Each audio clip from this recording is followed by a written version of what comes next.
Welcome to the Daily Umbrella for Friday, June 5th, 2026. We bring you the biggest stories, community highlights, and weekend happenings from around Iowa. Let's get started. Publisher Shane Goodman opened today's Daily Umbrella with reader responses to recent discussions about reducing exposure to microplastics and reflections on life's milestones.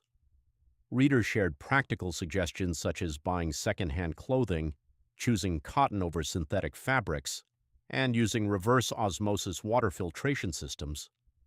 Others reflected on the reality that plastic has become nearly impossible to avoid in modern life, appearing everywhere from smartphones to hospital equipment. One particularly thoughtful reader praised a recent column about the circle of life, emphasizing the importance of staying open to life's changes and challenges. In West Des Moines, emergency crews responded Thursday evening after a train collided with an SUV near Ashworth Road and Jordan Creek Parkway. The SUV driver was transported to a hospital with injuries that authorities described as non-life-threatening.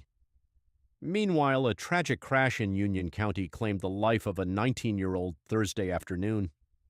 According to the Iowa State Patrol, a vehicle failed to stop at an intersection and collided head-on with another vehicle southeast of Afton.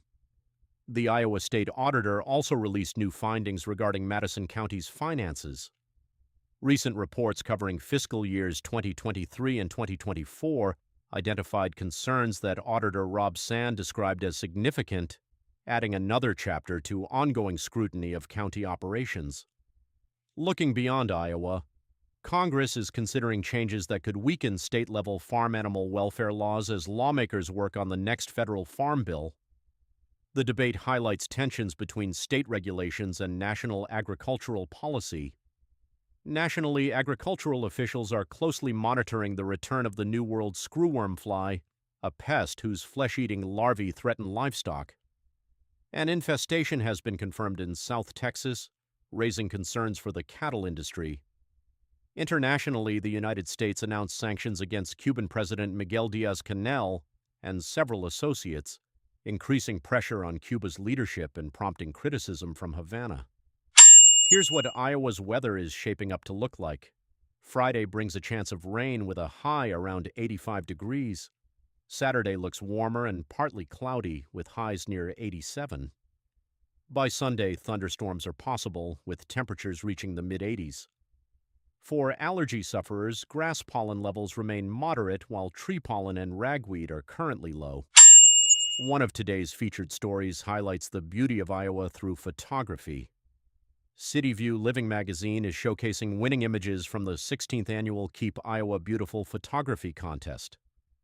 The contest celebrates Iowa's landscapes, wildlife, communities, seasons, and everyday moments, reminding residents that remarkable beauty can be found throughout the state. Food columnist Jim Duncan shared a long list of weekend dining deals across central Iowa. Among the highlights, discounted biryanis in Waukee, prime rib specials in Urbandale and Grimes, oyster deals in West Des Moines, brunch buffets throughout the metro, BBQ specials, wine tastings, and family-friendly restaurant promotions. Live music fans can also find performances throughout the weekend, including shows at Kelly's Little Nipper, Exile Brewing, Simon's, and several other local venues. In sports, the Carolina Hurricanes evened the Stanley Cup final by defeating the Vegas Golden Knights 4-3 in overtime in Game 2. Meanwhile, FIFA is facing criticism after announcing that reusable water bottles will no longer be permitted inside stadiums during the upcoming 2026 World Cup. And in the WNBA, the Indiana Fever earned a Commissioner's Cup victory behind 25 points from Kelsey Mitchell. Caitlin Clark battled through illness during the game and still helped lead Indiana to the win.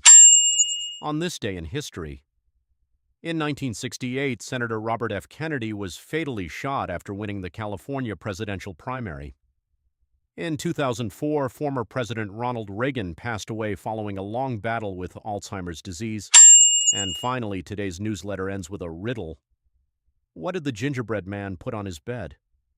If you have a guess, you're invited to send it in. That's your Daily Umbrella podcast for June 5th, 2026. Thanks for listening and have a safe and enjoyable weekend.